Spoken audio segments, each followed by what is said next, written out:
ரஷேன மனசோ ரஷேன ஷே இல்ல மாதாஜி சேதான் ரசேன மனசோ ரசேன மனசோ ரசேன ரோமாஞ்சகாம்பிராஷ்ட்ர தரங்க பஜோஜ வந்தே குரு பாஜோ ரோமாஞ்ச கம்பாஸ்ருதரங்க பாஜோ ரோமாந்தகம்பாஸ்ருதாங்க பாஜோ வந்தே குரு ஸ்ரீ சரணாதவிந்தம் சம்சாரதாவனலிடலோக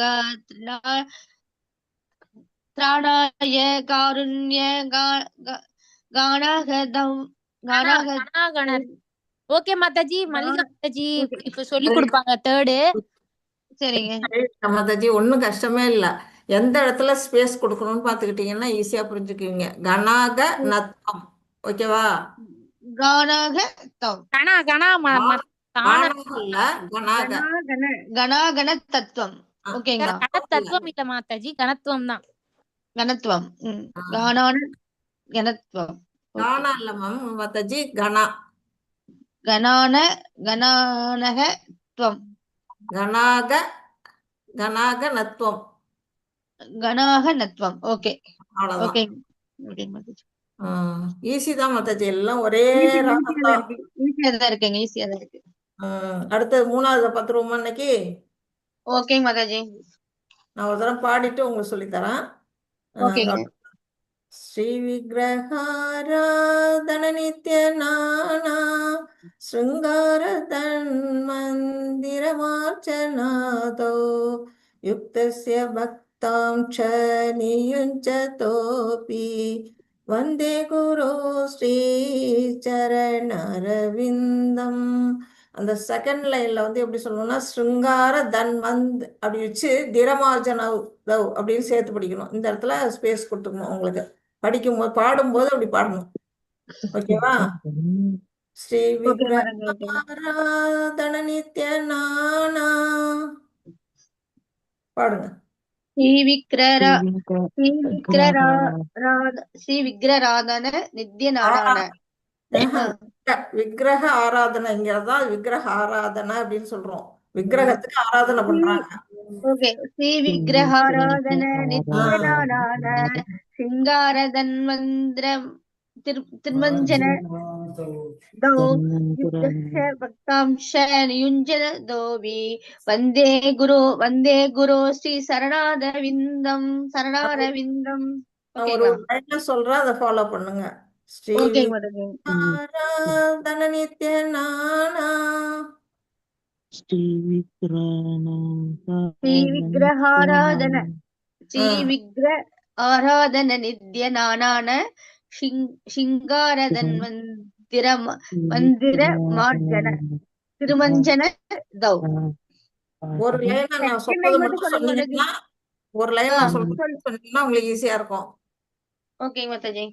ஸ்ரீ விக்கிரக ஆராதன ஸ்ரீ விக்கிரக ஆராதன நித்ய நானாதான். அதை வந்து நீங்க எப்படி படிப்பீங்க? ஸ்ரீ விக்கிரக ஆராதன நித்ய நானா ஸ்ரீ விக்கிரகாராதன நித்யாய நானா ஸ்ருங்கார தன்மந்திரமார்ச்சனாதோ சிங்கார தன்மந்திரமார்ச்சனாதோ யுக்தஸ்ய பக்தாம் ச நியுஞ்சதோபி யுக்தஸ்ய பக்தாம் ச நியுஞ்சதோபி வந்தே குரு ஸ்ரீ சரணரவிந்தம். வந்தே குரு ஸ்ரீ சரணரவிந்தம். இப்ப நான் ஒரு தடவை பாடுறேன், அடுத்து ஒரு தடவை 2 பேர் பாடிடலாம். ஸ்ரீ விக்கிரகாராதன நித்ய நானா ஸ்ருங்கார மந்திரமார்ச்சனாதோ யுக்தஸ்ய பக்தாம் ச நியுஞ்சதோபி வந்தே குரு ஸ்ரீ சரணரவிந்தம். பாடுங்க. ஸ்ரீ விக்கிரகாராதன நித்யானனான சிங்கார தன்வந்திரமார்ச்சனாதோ गिरमार्जनौ युक्तश्च भक्तां च नियुञ्जतोऽपि वन्दे गुरु श्रीशरणारविन्दम् ரமேஷ் பிரபு நீங்க பாடுங்கப்பா. श्रीविग्रहाराधन नित्यनाना शृङ्गार तन्मन्त्र मार्जनातो युक्तस्य भक्तांश नियुज्यतोऽपि वन्दे गुरो श्री शरणारविन्दम् वन्दे गुरो श्री शरणारविन्दम्. கரெக்டா இருந்தது பிரபு. செகண்ட் லைன் மட்டும் ஸ்ருங்கார தன்மந்திரன்னு சொல்லக்கூடாது, ஸ்ருங்கார தன்மந்திரமார்ஜனாதவ் அப்படி எடுக்கணும். அது மட்டும் பாடுங்க. ஓகே மாதி. ஸ்ருங்கார தன்மந்திரமார்ஜனாதோ. அப்படி பாடுனீங்கன்னா ஈஸியா இருக்கும். அருள்மொழி மாதாஜி பாடுங்க. தேங்க்யூ மாதாஜி. ஹரே கிருஷ்ணா. தேங்க்யூ. அருள்மொழி மாதாஜி பாடுங்க. ஹரே கிருஷ்ண மாதாஜி. ஸ்ரீ விக்கிரகாராதன நித்ய நானா சிங்கார தன்மந்திர மார்ஜனாதோ யுக்தஸ்ய பக்தாம்ச ச நித்யம் ச தோபி வந்தே குரு ஸ்ரீ சரணாரவிந்தம். நான் நாளைக்கு பிராக்டிஸ் பண்றேன் Mataji. Sorry Mataji. Okay okay. நீயுஞ்ச தோப்பி. ஓகே. வேற யாராவது பாட இருக்கு உங்களுக்கு? வேற யாராச்சும் பாடணுமா? ஹரே கிருஷ்ண மாதாஜி. பாடுங்க மாதாஜி. ஸ்ரீ விக்கிரகாராதன நித்யநானா ஸ்ருங்கார தன்மந்திர மார்ஜனதௌ யுக்தஸ்ய பக்தாம்ச நியுஞ்சதோபி வந்தே குரு ஸ்ரீ சரணாரவிந்தம். ஓகே. ஹரே கிருஷ்ணா. அந்த ரெண்டாவது லைன் மட்டும் ஏதோ கொஞ்சம் டிஃபரன்ஸ் தெரிஞ்சது. திரமார்ஜ நாத்தவுன்னு பண்ணோம். நத்தவுன்னு சொன்ன மாதிரி இருந்தது. அது வந்து நீட்டி நெடில சொல்லுங்க. வேற யாராச்சும் யார் பாடுறீங்க? போயிட்டு வாமா. அடுத்தது வேற யாராவது பாட விருப்பம் இருக்கா? காந்திமதி மாதாஜி, லக்ஷ்மி மாதாஜி,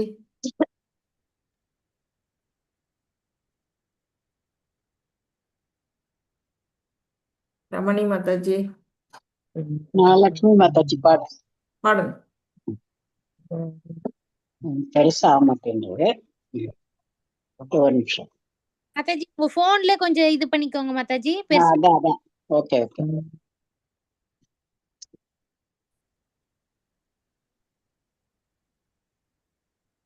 விக்கிரகாராதனா நித்யநாத நித்யநானா சுங்காரதன்மன் திருமஜானா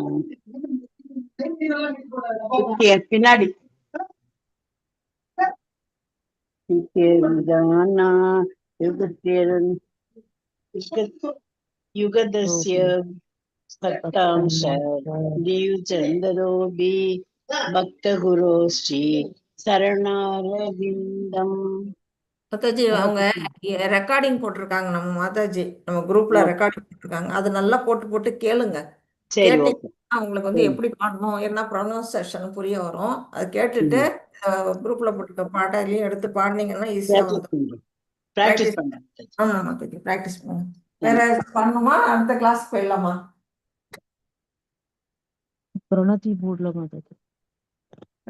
பிரணதி யார் பாட போறீங்க? நானே பாடிடுறேன்.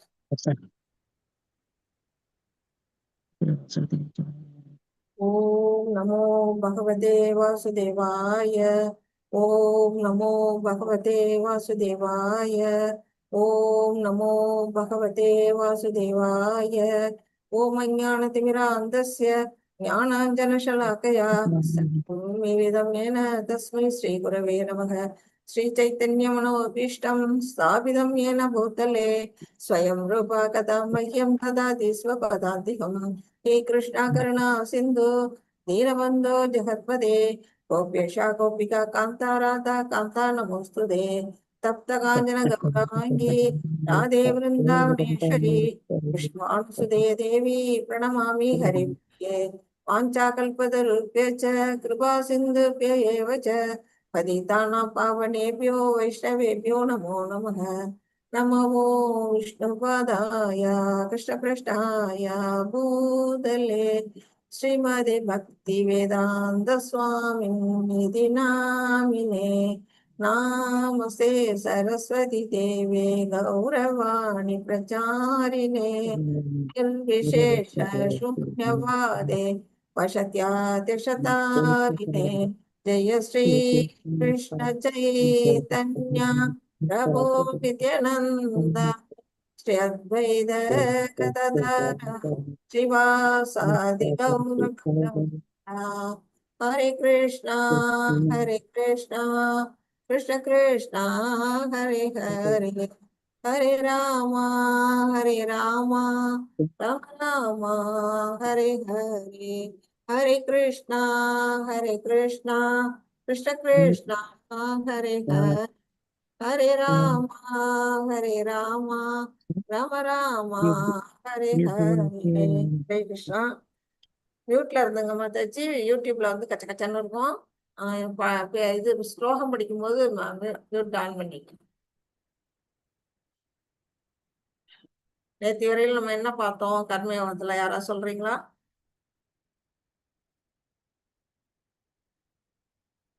ஹரே கிருஷ்ணா. கர்மயோகம் படிச்சுட்டு இருக்கோம். இன்னைக்கு முடிக்க போறோம். என்ன படிச்சோம் இது வரையிலும்? ஹரே கிருஷ்ணா மாதாஜி. சொல்லுங்க மாதாஜி. யாரையும் சார்ந்து இருக்க கூடாதுன்னு சொன்னீங்க மாதாஜி. யாரு வந்து யாரையும் சார்ந்து இருக்க கூடாது? வந்து பலனில் பற்றுதல் கொண்டுள்ள அறிவற்றவன் தனது கடமை செய்வது போல அறிஞரும் கடமை செய்வது. அதாவது காஞ்சி பெரியவா பத்தி சொன்னீங்க. அப்புறம் ஜனக மகாராஜர் பத்தி சொன்னீங்க.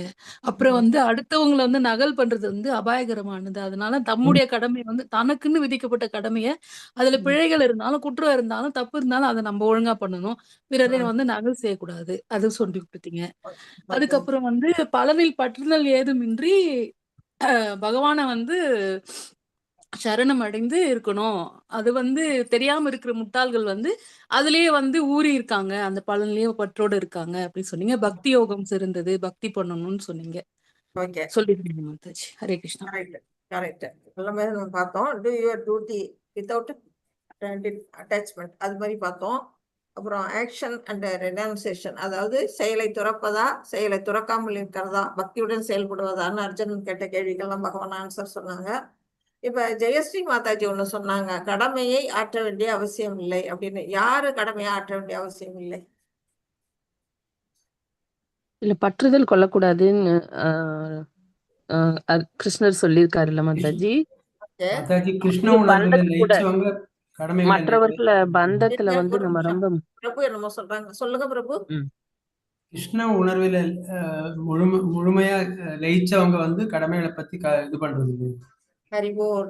அதான் கிருஷ்ண உணர்வுல முழுமையா, அதாவது சுத்தமா பௌதிகத்துல பற்று துறந்துட்டு கிருஷ்ண உணர்வுலயே ஆழ்ந்திருக்கக்கூடிய முழுமையா பகவான்கிட்ட சரணடைந்தவர்கள் மட்டும்தான் கடமை ஆற்றாம இருக்கணும். மத்தவங்க எல்லாம் கடமையா ஆற்றாமல்லாம் இருக்கக்கூடாது. கடமையா அவங்களுக்கு விதிக்கப்பட்ட கடமையை செஞ்சுதான் ஆகணும் அப்படிங்கறத நம்ம புரிஞ்சுக்கணும். கிளியரா மாதாஜி? ஜெயஸ்ரீ மாதாஜி. சரிங்க மாதாஜி.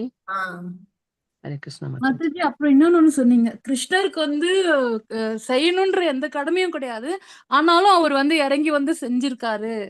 செய்யணுன்ற கடமை இல்லாதவங்களும் பொதுமக்களுக்கு வந்து அறிவுட்டதுக்காக, அவங்களுக்கு வந்து ஒரு உதாரணமா இருக்கிறதுக்காக அவங்க வந்து கர்ம யோகத்தை பின்பற்றினாங்கன்னு சொன்னீங்க மாதாஜி. ஹரே கிருஷ்ணா. பகவானே வந்து நமக்கு உதாரணமா வாழ்ந்து காட்டுறாரு. அப்ப வந்து மத்தவங்களும் அதே மாதிரிதான் இருக்கணும் இல்லையா? கரெக்ட். அப்புறம் ஆத்மா, நம்மளுடைய ஆத்மா எப்படி இருக்கு? தனித்துவம் நிறைந்தது நம்மளது. இப்ப அதுதான் லாஸ்டா நம்ம நேத்தி பார்த்தது. தனித்துவத்தோட நாம இருக்கிறோம். நம்மளுடைய தனித்துவத்தை எப்படி செய்யணும்? நம்ம ரசிச்சு அனுபவிக்கணும்னு சொல்லியிருக்காங்க. நீங்கள் நீங்களாகவே இருங்க, உங்களுக்குன்னு விதிக்கப்பட்ட கடமைகளை செய்யுங்க, அடுத்த பரதர்மத்தை செய்ய வேண்டாம். இதெல்லாமே நேத்தி நம்ம வந்து படிச்சுட்டோம் இல்லையா? இன்னைக்கு நம்ம பார்க்க போறது வந்து கான்குயரிங் லஸ்ட் தி இன்னர் எனிமி. அதாவது கான்குயரிங் நான் வெற்றி கொள்வது எதை? லஸ்ட், நம்மள்ட்ட இருக்கக்கூடிய காமத்தை எப்படி, அதாவது நம்மளுடைய அக எதிரியா இருக்குது அதுதான் நம்ம படிப்போம். நித்திய வைரினான்னு படிப்போம். அந்த நித்திய வைரியா இருக்கக்கூடிய அந்த காமத்தை, நமக்குள்ள இருக்கக்கூடிய அந்த காமத்தை எப்படி வெற்றி கொள்வது அப்படிங்கிறத பத்தி தான் நம்ம இன்னைக்கு படிக்க போறோம். அது படிக்கும்போது நான் ஸ்கிரீன் இந்த ஸ்லோகம் யாராவது படிக்கிறீங்களா? 36. ஹரே கிருஷ்ணா. யார் படிக்கிறீங்க மாதாஜி? மாதாஜி போன் வந்ததுனால நான் வெளியே வந்துட்டேன் மாதாஜி. கொஞ்சம் என்ன கோஹோஸ்ட் பண்ணிருங்க. நம்ம இன்னைக்கு கீழே யூல இருந்து போகலாம். உமாபதி பிரபுஜி நீங்க படிங்க பிரபுஜி. அர்ஜுனன் உவாச அதகோணோ பிரயுக்தோ அயம் வாபம் சரதி பூஷः அனிச்சான் அபி வர்ஷாணோய பலத் இவ தியோத்சிதः. அர்ஜுனன் கூறினான், கிருஷ்ணனி குலத்தவரே, விருப்பம் இல்லாவிட்டாலும் பலவந்தமாக ஈடுபடுத்தப்படுவது போல ஒருவன் பாவ காரியங்களை செய்ய எதனால் தூண்டப்படுகின்றான்? ஹரே கிருஷ்ணா பாந்திரஜி. ஹரே கிருஷ்ணா. இப்போ இதுல பகவான் என்ன அர்ஜுனன் சொல்றாரு, அவரு நினைக்கிறாரு போர் செய்யறதுல அவருக்கு விருப்பம் இல்ல. அதனால பகவான்கிட்ட கேட்கிறாரு, விஷ்ணு குலத்தவரே. விஷ்ணு குலம்ங்கிறது பகவான் பிறந்து வந்த அவருடைய குலம். அந்த குலத்துலதான் அவர் பிறந்திருக்கிறாரு. அதனால அவர் அந்த மாதிரி கூப்பிடுறாரு. கூப்பிட்டு, விருப்பம் இல்லாவிட்டாலும் எனக்கு சில காரியம் செய்ய விருப்பமே இல்லை, ஆனா என்னை ஏன் பலவந்தமா அந்த காரியத்தை செய்ய வைக்கிறீங்க? அது எதனால அந்த காரியத்தை நான் செய்யறேன்? அது பாவ காரியம் அப்படின்னு வேற சொல்றாரு. பாவ காரியங்களை எதுக்காக என்ன விருப்பம் இல்லாம, அவருக்கு போர் புரிஞ்சா பாவம் வரும்னு சொல்றாரு. பாவ செயல் அப்படிங்கிறாரு. அவருக்கு போர் புரிய விருப்பம் இல்லை. ஆனா பகவான் போர் புரிய சொல்லி அவரை தூண்டிக்கிட்டே இருக்கிறாரு. அதை மனசுல வச்சுக்கிட்டு அவர் இந்த கேள்வியை கேட்கிறாரு. பலவந்தமாக ஈடுபடுத்துவது எதுக்காக? என்ன பாவ காரியங்களை செய்ய ஈடுபடுத்தக்கூடியது எது? எனக்கு விருப்பமே இல்லைன்னாலும் அப்படிங்கிற ஒரு கேள்விய பகவான்கிட்ட இங்க வைக்கிறாரு. இங்க பாத்தீங்கன்னா இங்க படிநிலைகள் இதெல்லாமே பகவான் ஸ்பிரிச்சுவல் பார்த்து தான் இங்க கொடுத்துருக்குறாங்க. பாத்தீங்கன்னா அதெல்லாம் ஏறி போகும்பொழுது எப்படி தவறி விழறாங்க அப்படிங்கறது இங்க காட்டியிருக்காங்க. ஃபர்ஸ்ட் பாத்தீங்களா, என்வி பொறாமை, அடுத்தது லஸ்ட், அப்புறம் கிரீடு, அப்புறம் இக்னரன்ஸ், அப்புறம் ஆங்கர், அப்புறம் ஃபால்ஸ் பிரசன்ஸ், அப்புறம் ப்ரைடு, அதுக்கப்புறம் எல்லாம் இருக்கு அட்டாச்மெண்ட். இதெல்லாம் நம்மளை என்ன செய்யுது? கீழே பிடிச்சி இழுக்குது. மேலே ஏற விடாம, ஆன்மீக பாதையில முன்னேற விடாம நம்மளை இழுக்கக்கூடிய இதுதான் நம்மளை என்ன செய்யுது? பாவ காரியங்களை தூண்டுது. ஆனா அர்ஜுனர் இந்த இடத்துல என்ன செய்யறாரு? பகவான் தனக்கு விருப்பம் இல்லாத போரை ஏன் புரிய வைக்கிறார் அப்படின்னு நினைக்கிறாரு. இப்போ அதுதான் அவர் கேட்கிற கேள்வி. ஒருவனை பாவம் செய்ய தூண்டும் அந்த கண்ணுக்கு தெரியாத சக்தி எது அப்படின்னு கொஸ்டின். அர்ஜுனனுடைய கேள்வி அதுதான். அதுக்கு இவங்க என்ன பதில் சொல்றாங்க? உயிர் வாழியின் உண்மை இயற்கை களங்கமற்றவன். அதாவது நம்மளுடைய ஆன்மா எப்படிப்பட்டதுன்னா, உண்மையான நிலை சுயஸ்வரூபம் எப்படிப்பட்டதுன்னா, தூய்மையானது, களங்கம் இல்லாதது, ஞானம் உடையது. நம்ம எல்லா ஆத்மாக்களுமே ஞானம் உடையது, தூய்மையானது. ஆனா நாம எப்படி வந்துடுறோம்?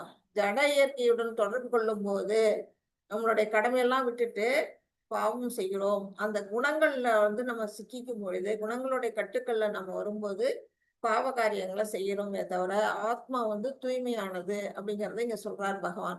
பாத்தீங்களா, ஒரு கிளாஸ்ல தண்ணி இருக்கு, தூய்மையா கிளியரா இருக்கு, கிளியர் வாட்டரா இருக்கு. இந்த கிளாஸ்ல இருக்க தண்ணி எப்படி இருக்குன்னா குழம்பலா இருக்குது. இந்த தண்ணி தான் நம்முடைய ஆத்மாவுடைய சொரூப நிலை. இது எப்படின்னா, நம்ம ஜடத்தோட, இந்த ஜட உலகத்துல உள்ள பௌதிகத்தோட நம்ம கட்டுண்ட நிலையில நம்மளுடைய ஆத்மா இந்த நிலையில இருக்குது, களங்கமுற்று இருக்குது அப்படிங்கறத நமக்கு எடுத்துக்காட்டா சொல்லி இருக்கிறாங்க. 37 படிங்க யாராவது. உஷா மூர்த்தி மாதாஜி படிங்க மாதாஜி. ஹரே கிருஷ்ணா மாதாஜி. ஹரே கிருஷ்ணா மாதாஜி படிங்க. காம ஏக்ஷ क्रोध ஏஷ ரஜோகுண சமுத்பவः மகாசேனோ மகாபாபமா வித்யேனம் இஹ வைரீனம். ஹரே கிருஷ்ணா மாதாஜி. புருஷோத்தமரான முழு முதற்கடவுள் கூறினார், அர்ஜுனா, காமமே இதற்கு காரணம். ரஜோகுணத்தில் உற்பத்தியாகி பின்னர் கோபமாக உருவெடுக்கும். இது உலகின் எல்லாவற்றையும் அழிக்கும் பாவகரமான எதிரியாகும். ஹரே கிருஷ்ணா மாதாஜி. ஹரே கிருஷ்ணா. பகவான் சொல்றாரு, எது உன்னை தூண்டுது அப்படின்னா காமம் தான் காரணம். எல்லாருக்கிட்டையும் என்ன இருக்கு? காமம். காமம்ங்கிறது ஆசை, திரிபடைந்த ஆசை. பகவான் மேல இருக்கக்கூடிய அன்பானது திரிபடைஞ்சு காமமா இந்த உலகத்துல நம்ம செஞ்சுக்கிட்டு இருக்கிறோம். இயற்கையான சுபாவம் நமக்கு எப்படின்னா பகவான் மேல அன்பு செலுத்துறது. அது இந்த உலகத்துக்கு வந்தோன்னா திரிபடையுது. பால் தயிரை திரிபடைகிற மாதிரி திரிபடைஞ்சு அது வந்து காமமா மாறுது. அது வந்து எதுல உற்பத்தி ஆகுது? ரஜோ குணம். எல்லாருக்கிட்டையும் வந்து இருக்கு சத்தம் ரஜோ தமோ 3 குணங்கள் இருக்கு. ஆனா அதிகமா எல்லாருமே வந்து ரஜோ குணத்துலதான் நம்ம இருக்கிறோம். அந்த ரஜோ குணத்துல இருக்க இது வந்து என்ன செய்யுது? காமம் அதுலதான் உற்பத்தி ஆகுது ஃபர்ஸ்ட். அது வந்து நிறைவேறாத பட்சத்துல கோபமா உருவெடுக்குது. இதுதான் வந்து என்ன சொல்லியிருக்கிறாங்க? நித்திய வைரி. இந்த உலகத்துல இருக்கக்கூடிய எல்லாவற்றையும் அழிக்கக்கூடியது. நம்ம கோபம் என்ன செய்யும்? குடிகெடுக்கும்னு நம்ம பழமொழி சொல்றோம் இல்லையா? அது மாதிரி பாவகரமான எதிரி வர்றதுக்கு காரணம் என்ன? மூல காரணம் வந்து காமம் தான் அப்படின்னு பகவான் சொல்றாங்க. இங்க கொடுத்துருக்காங்க பாருங்க. அன்பு மற்றும் காமத்துக்கு இடையிலான டிஃபரன்ஸ் இங்க கொடுத்துருக்குறாங்க. அன்பு, உண்மையான அன்பு எப்படிப்பட்டதுன்னா பால் போன்றது. பால் வந்து அப்படியே நம்ம வந்து அப்படியே எடுத்து சாப்பிடலாம். அதே பால்ல இருந்து வர்றதுதான் தயிர். அது எப்படி இருந்தது? காமமா மாறுது. அதாவது சுயநலமான அன்பு. நம்ம வந்து நமக்குன்னு தனக்குன்னு எப்ப நம்ம வந்து விருப்பப்படுறோமோ அது வந்து தயிர். அதே பகவான் மேல நம்ம அன்பு வச்சோம்னா அது பால் அப்படின்னு சொல்றாங்க. நமக்குன்னு பகவான் வந்து சில சுதந்திரங்களை கொடுத்திருக்கிறாரு. அந்த சுதந்திரத்தை நாம தப்பா உபயோகப்படுத்துறோம். இந்த மனித உடல் கிடைச்சதோட பலன் வந்து நாம இந்த வாழ்க்கையை புரிஞ்சுக்கிட்டு பகவான் மேல அன்பு செலுத்தணும். நம்முடைய சொரூப நிலை அதுதான், பகவான் மேல அன்பு செலுத்துறது. ஆனா நாம அதை தவறா உபயோகிச்சு இந்த பௌதிகத்து மேல ஆசையை அனுபவிக்கிறோம். அதனாலதான் அது வந்து பால் வந்து திரிபடைஞ்சு தயிர். அந்த நிலையில அன்பு எப்படியாவது காமமா மாறுது அப்படின்னு சொல்லப்பட்டிருக்கு. இங்க வந்து கொடுத்துருக்குறாங்க, பகவான் ஜீவாத்மாவிற்கு சிறு சுதந்திரம் அளித்துள்ளார். நம்ம எல்லாருமே சுதந்திரமா இது பண்றோம், இங்க வந்து செயலாற்றுறோம். ஆனா முழு சுதந்திரம் இருக்கான்னா இல்ல. நம்ம வந்து ஒண்ணு பௌதிகத்தோட குணங்கள்ல நம்ம கட்டுண்டு இருக்கிறோம். அப்புறம் பகவானுடைய ஆணைக்கு கீழேயும் நம்ம கட்டுண்டு இருக்கிறோம். பகவான் வந்து சுதந்திரம் கொடுக்கறதுனாலும் நம்ம உள்ளுக்குள்ள இருக்கக்கூடிய பரமாத்மா என்ன செய்யறாருன்னா சில விஷயங்களை செய்ய அனுமதிப்பாரு, சில விஷயங்களை அனுமதிக்க மாட்டார். நம்ம ஆசைப்படுறது எல்லாமே நிறைவேறாது. அதுதான் நமக்கு கொடுத்தக்கூடிய அந்த சின்ன சுதந்திரத்தை வச்சு நாம என்ன பண்றோம் அப்படிங்கிறத இங்க சொல்லியிருக்கிறாங்க. ஜீவாத்மாவின் சொரூப நிலை, உண்மையான நிலை எது அப்படின்னா பகவானின் நித்திய சேவகன். எப்பொழுதும் பகவானுக்கு தொண்டு செய்யறது தான் நம்மளுடைய உண்மையான நிலை. ஏன்னா நம்ம எல்லாம் அவருடைய அம்சம். அவருடைய அம்சத்துல இருந்து நம்ம வந்ததுனால நாம அவருக்கு தொண்டு செய்யறது தான் நம்மளுடைய உண்மையான நிலை. ஆனா நாம வந்து இந்த உலகத்துக்கு வந்த பிற்பாடு நம்ம என்ன செய்யறோம்? அதை மறந்துடுறோம். அவருடைய உலகத்துல இருக்கும்போது அதுதான் செஞ்சுக்கிட்டு இருந்தோம். இங்க வந்ததுக்கு அப்புறம் அதை மறந்துட்டு நம்ம என்ன செய்யறோம்? இந்த பௌதிக உலகத்துல நாம தான் எஜமானன் அப்படின்னு நினைச்சு இந்த இயற்கையை வந்து கட்டுக்குள்ள நம்ம கொண்டு வர பாக்குறோம். நம்ம இஷ்டத்துக்கு வந்து என்ன பண்றோம்? மணலை தோண்டி எடுக்கிறோம், இது சுரங்கத்துல இருந்து தங்கம் வைரம்னு வெட்டி எடுக்கிறோம், மலையை குடையிறோம், என்னென்னமோ செய்யறோம். எல்லாமே நம்ம வந்து இயற்கையை வந்து என்ன பண்றோம்? நம்ம எஜமானனா இருந்துட்டு இயற்கையை சீரழிச்சுட்டு இருக்கிறோம். அந்த நிலையில நம்ம இருக்கிறதுனால பகவானை விட்டு தனித்து அனுபவிக்க ஆசைப்படுகிறது. நம்ம வந்து பகவானோட ஒன்றி அவருக்கு தொண்டாற்றிட்டு இருந்தா சந்தோஷமா இருக்கலாம். ஆனா அவரை விட்டு பிரிஞ்சு வந்து நாம தனியா ஏன்னா பகவான்கிட்ட நாம தொண்டனா இருக்கணும். இந்த பௌதிகத்துல நாம எஜமானனா இருக்கணும்னு நம்மளுடைய ஆசை. அந்த ஆசையினால நம்ம வந்து என்ன பண்றோம்? இந்த ஜடத்தோட வந்து தொடர்பு கொள்கிறோம். அதனாலதான் நமக்கு இந்த உடல் வந்து இங்க கொடுத்திருக்கிறார் பகவான். போய் அனுபவி, ஆசைப்பட்டியா போய் அனுபவி, என்ன அனுபவிக்கணுமோ ஆசைப்பட்டதெல்லாம் அனுபவிச்சுட்டு நம்மள அனுப்பி வச்சுட்டாரு. அப்படி வரும்பொழுது இங்க என்ன இருக்குன்னா முழுசும் நமக்கு சுதந்திரம் கிடையாது. இங்க வந்து உள்ள நுழையிலேயே உலகத்துல நுழைஞ்ச உடனே நமக்கு என்ன ஆகுது? முக்குணங்களால கட்டுப்படுத்தப்படுகிறோம். சத்தம், ரஜஸ், தமோஸ். அது வந்து இயற்கை. அந்த இயற்கை தான் என்ன செய்யுது? இந்த 3 குணங்கள்ல நம்மள கட்டி வைக்குது.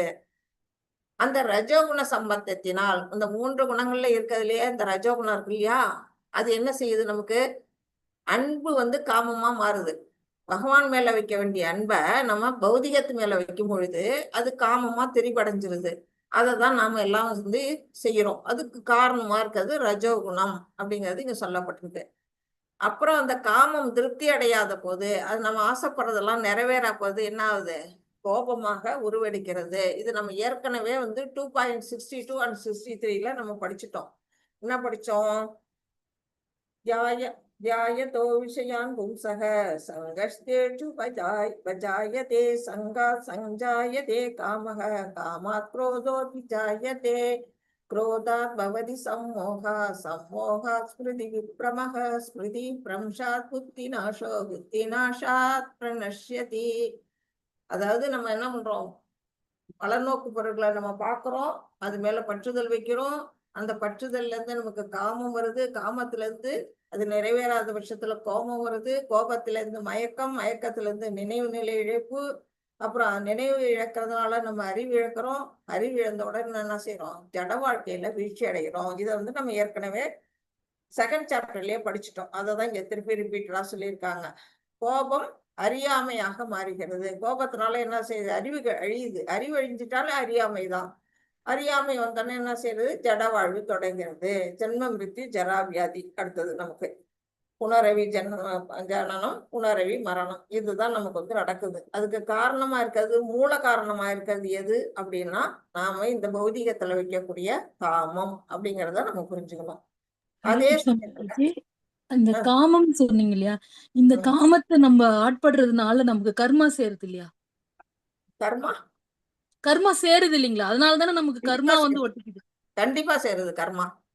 இந்த ஜென்மாந்திர கர்மான்னு சொல்றீங்களா, இந்த பிறவி இறப்பு பிறப்பு சூழல் நம்ம சிக்கிறதுக்கு மெயின் காரணமே அந்த நம்ம ஜட இயற்கையை நம்ம ஆளணும், அதுக்கு நம்ம எஜமானனா இருக்கணும் நம்ம நினைக்கிறதுனால, அதனால காமம் வர்றதுனால, அந்த காமம் பயங்கர ஒரு வெறியா மாறதுனால அதுல பற்றுதல் அதிகமாகி நமக்கு அதுதானே மாத்தாச்சு கர்மான்னு சொல்றோம். கண்டிப்பா கண்டிப்பா. அதனால நம்ம என்ன செய்யறோம், நம்ம தப்பான வேலையெல்லாமும் செய்வோம் இல்லையா?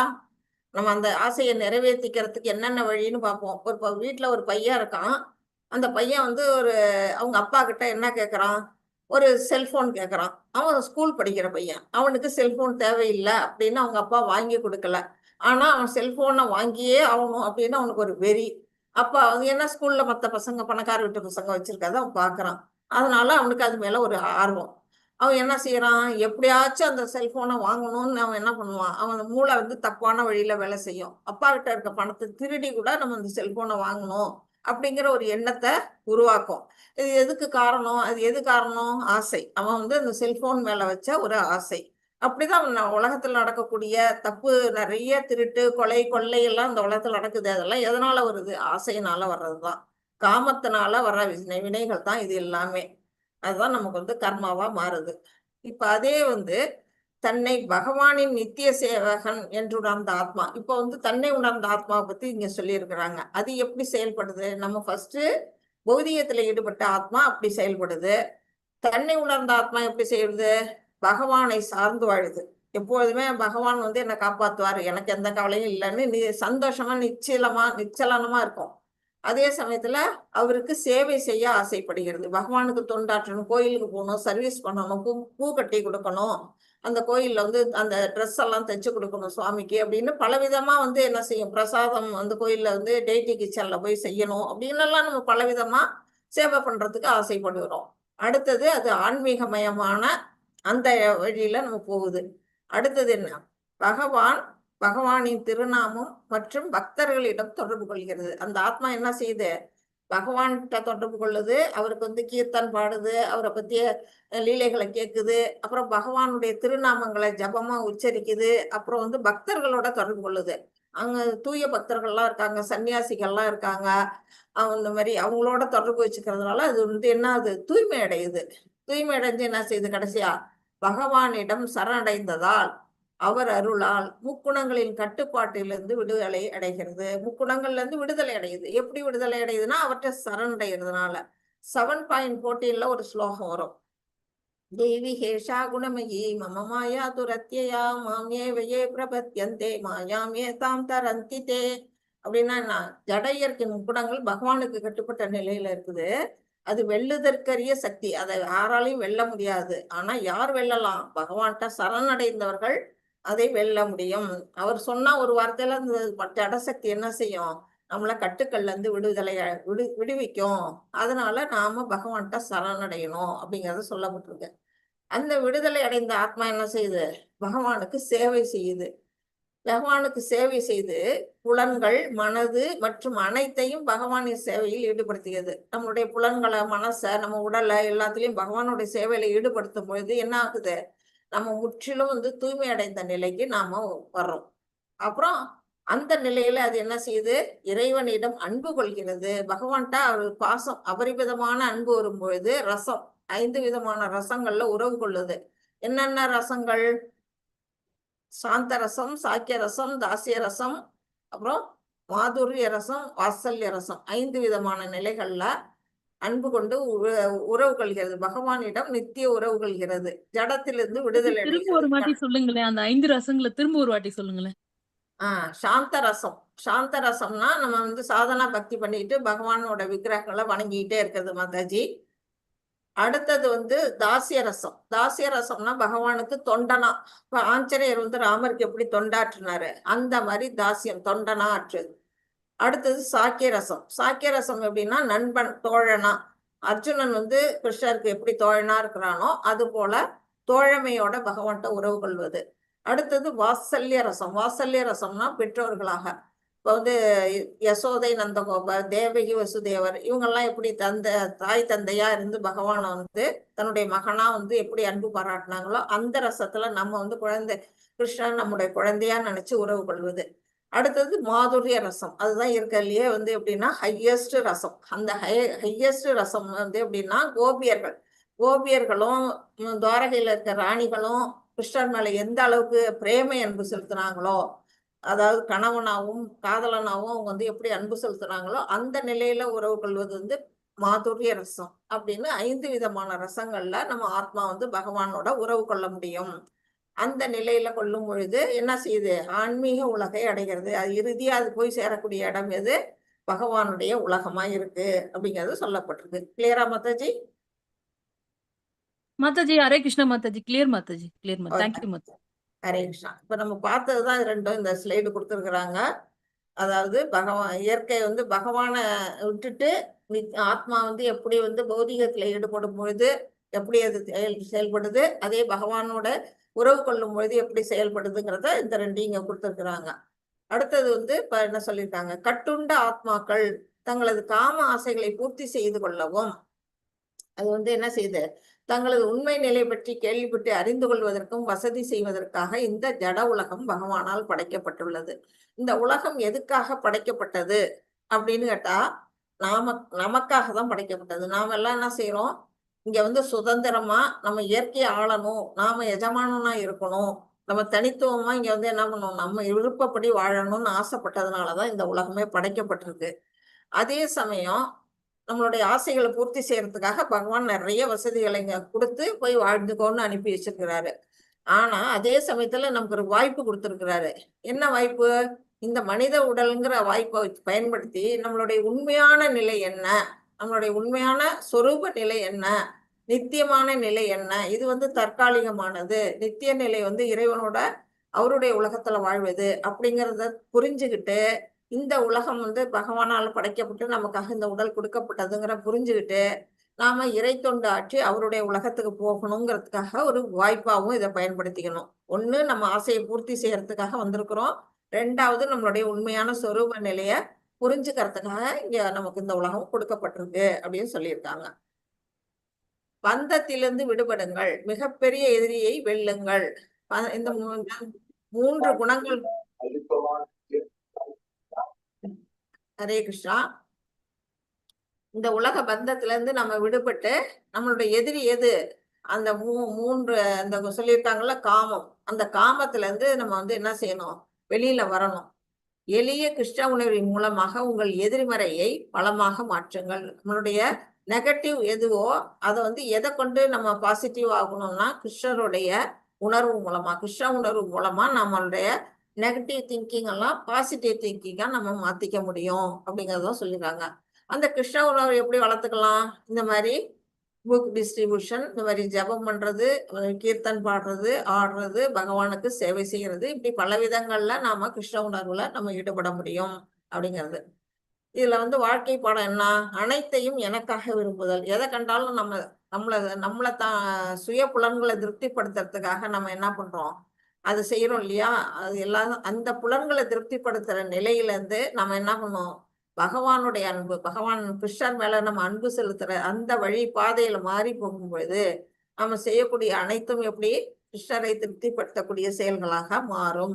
அந்த வழியில தான் நம்ம போகணும் அப்படின்னு நமக்கு சொல்ல விட்டுருக்கு. 38 படிங்க மாதாஜி.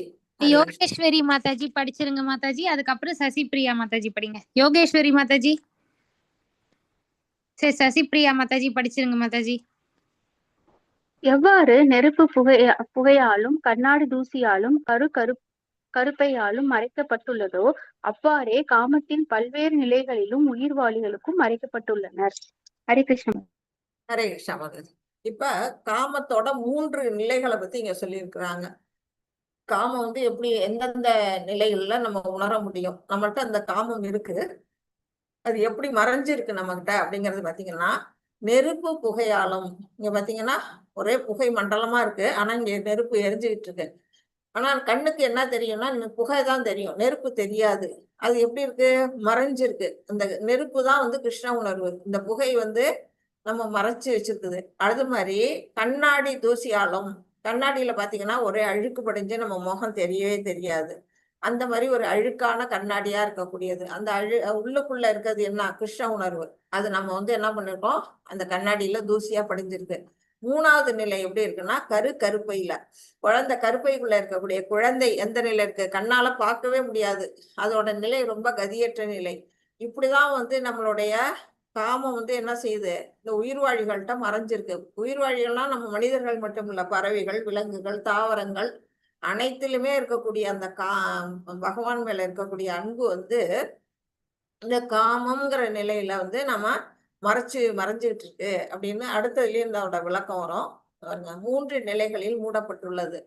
இது வந்து மிக ஆழமான நிலை. அதாவது கருப்பையுள்ள இருக்கக்கூடிய குழந்தை வந்து அது அசைய கூட முடியல, அதால அப்படியே அசையற்று கிடக்குது. அதை வந்து நம்மள வந்து ஸ்கேன் பண்ணி பார்த்தா கூட முழுமையா குழந்தைய நம்மளால பார்க்க முடியாது. அந்த நிலையில உள்ளுக்குள்ள புதைஞ்சு போய் இருக்குது எது, பகவான் மேல இருக்கக்கூடிய அன்பு. அதுதான் வந்து ஆழமான நிலையில மறைஞ்சிருக்குது. அடுத்தது வந்து என்ன, வெறும் ஆழமான நிலை. இது வந்து கண்ணாடியில இருக்கக்கூடிய நம்மளுடைய பிம்பத்தை பார்க்க முடியாம அந்த தூசி படிஞ்ச அந்த கண்ணாடி, இது வந்து ஓரளவுக்கு என்ன செய்யலாம், கொஞ்சம் கிளீன் பண்ணா அந்த உள்ளுக்குள்ள இருக்க அன்பை வெளிக்கொண்டு வரலாம்.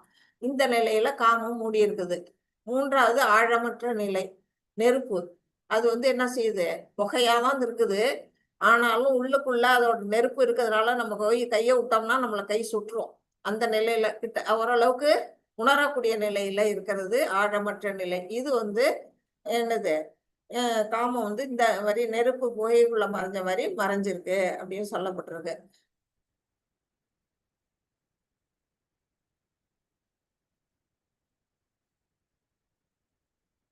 இப்ப வந்து இதுக்கு உதாரணம் என்னென்ன அப்படின்னு பாத்தீங்கன்னா, கருப்பையில மூடப்பட்ட நிலை வந்து எதற்கெல்லாம் எந்த உயிர்வாழிகளுக்கு சொல்லியிருக்காங்கன்னா, இங்க மரங்கள், அதுதான் உணர்வற்ற நிலை. அதால அசைய கூட முடியாது. மரம் வந்து தானா ஒரு இடத்துல இருந்து ஒரு இடம் நகர்ந்து போக முடியுமா, அசைய முடியாம அந்த மாதிரி மாட்டிக்கிட்டு இருக்கு. ஆனா அதுக்குள்ளேயும் என்ன இருக்குது, உணர்வு இருக்கு, உயிர் இருக்கு, ஆத்மா இருக்கு அதுக்குள்ளேயும். அது எப்படி இருக்குது, கடவுள் மேல இருக்கக்கூடிய அன்பு அதால வெளிப்படுத்த முடியாத நிலையில, உணர்வற்ற நிலையில அந்த மரங்கள்கிட்ட இருக்கக்கூடிய அன்பு இருக்குது. அடுத்தது கண்ணாடி தூசியால் மறைக்கப்பட்ட நிலை வந்து பறவைகளுக்கும் மிருகங்களுக்கும் இங்க உதவியாக உதாரணமா சொல்லியிருக்கிறாங்க. அது வந்து என்ன செய்ய முடியும், ஆன்மீக அறிவை அதுங்களால உணர முடியாது. ஒரு பறவைக்கோ விலங்குக்கோ பகவானை கும்பிடணும், சாமி கும்பிடணும், பகவானுக்கு தொண்டு செய்யணுங்கிறது தெரியுமான்னா தெரியாது, அதுக்கு வந்து கஷ்டம். இப்போ கண்ணாடியில இருக்க தூசியை வேணா நம்ம சொல்யூஷன் போட்டு துடைக்கிற மாதிரி அந்த பறவைகள் விலங்குகளுக்கும் நம்ம என்ன செய்யலாம், நம்ம வந்து பழக்கப்படுத்தலாம். நம்ம வந்து இப்போ யானை, கோயில்ல இருக்க யானை வந்து என்ன செய்யுது, பகவானுடைய விக்கிரகத்தை முதுகுல சுமந்துட்டு வரும்போது அது பக்தி தொண்டாற்றுது. அது மாதிரி ஒவ்வொரு விஷயங்கள்ல ஒவ்வொரு மிருகங்கள், பறவைகள் இதெல்லாம் வந்து நம்ம பழக்கப்படுத்தும் பொழுது அதுங்களுக்கும் அந்த கடவுள்கிட்ட இருக்கக்கூடிய அன்பை வெளிக்கொண்டாட முடியும். அது போல கடைசி நிலை இது எப்படின்னா, நெருப்பு புகையால் மறைக்கப்பட்ட நிலை வந்து மனிதர்களுக்கு சொல்லப்பட்டிருக்கு. ஏன்னா அவங்க ஆன்மீக வாழ்வை ஈஸியா தொடங்கிடலாம். கொஞ்சம் தான் அது வந்து இந்த புகையை வந்து என்ன செய்யலாம், விரட்டலாம். நம்மளால வந்து விசிறி கொண்டு வீசலாம், இல்லை ஏதாவது பண்ணி இந்த புகையை விரட்டிட்டோம்னா அந்த வெளியில வந்துடும். அது நம்ம எல்லாமே உறங்கிட்டு இருக்க நிலையில இருக்கு. நம்மள்ட்ட எல்லாருக்குமே கிருஷ்ண உணர்வு உள்ளுக்குள்ள இருக்குது, அது உறங்கிட்டு இருக்க நிலையில இருக்குது. அதை தட்டி எழுப்பிட்டோம்னா நம்ம கிருஷ்ண பக்தியில ஈஸியா வந்துருவோம். அப்படிங்கிறது தான் இந்த 3வது நமக்கு சொல்லப்பட்டிருக்கு. இது வந்து பாருங்க, நெருப்பை மூடும் புகையினை சரியாக கையாள்வதன் மூலம் நெருப்பை கொழுந்து விட்டு எரிய செய்யலாம். இப்போ வந்து அடுப்பு, பழைய காலத்துலலாம் விறகடுப்பு வச்சு சமைப்பாங்க பார்த்தீங்கன்னா, ஊதாங்குழல்னு ஒன்று இருக்கும்.